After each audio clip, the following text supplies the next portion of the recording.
ঢাকায় শুরু হলো দেশের চামড়া শিল্পের সবচেয়ে বড় প্রদর্শনী লেদারটেক বাংলাদেশ 2024 চলবে আগামী শনিবার পর্যন্ত।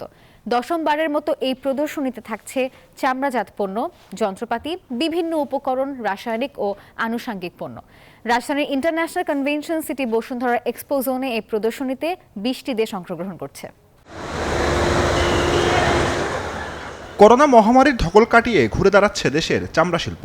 রপ্তানি আয় বাড়ায় এখন দিন বদলের স্বপ্ন দেখছেন উদ্যোক্তারা। এ খাতের নিত্য নতুন প্রযুক্তি, যন্ত্রপাতির সাথে পরিচয় করিয়ে দিতে ঢাকায় শুরু হলো 3 দিনের প্রদর্শনী লেদারটেক বাংলাদেশ 2024। বৃহস্পতিবার প্রদর্শনীর উদ্বোধন করেন বিডার পরিচালক জেনারেল শাহ মোহাম্মদ মাহবুব। এ সময় তিনি বলেন, এখানে রপ্তানির যে চ্যালেঞ্জ আছে তা দূর করতে সবাইকে নিয়ে সে সমস্যার সমাধান করা হবে।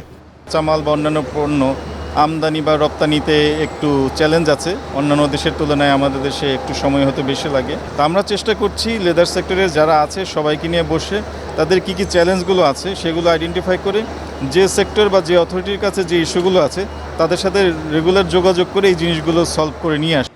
প্রদর্শনীতে চামড়াজাত পণ্য, জুতা তৈরির যন্ত্রপাতি, জুতার বিভিন্ন উপকরণ, রাসায়নিক ও আনুষঙ্গিক পণ্য প্রদর্শন করা হয়। এখানে যথেষ্ট সাড়া পাওয়া যাচ্ছে বলে জানান অংশগ্রহণকারীরা। আমরা যথেষ্ট সাড়া পাচ্ছি। এর বাইরেও আমাদের ডোর টু ডোর মার্কেটিং রয়েছে, অনলাইন মার্কেটিং রয়েছে। মূলত মেলাটা জমবে হচ্ছে আগামীকাল থেকে। আগামীকাল শুক্রবার, আপনারা জানেন যে আমাদের সাপ্তাহিক ছুটির দিন। আগামীকালকে ব্যাপক লোক সমাগম হবে। আমরা এই মেলাতে নিয়ে আসছি toe lasting machine, cutting machine, sewing machine, sole stitching, hydraulic sole pressure machine. প্রদর্শনীতে অংশ নিচ্ছে 20টি দেশের 200 প্রতিষ্ঠান। প্রদর্শনী চলবে 23 নভেম্বর পর্যন্ত।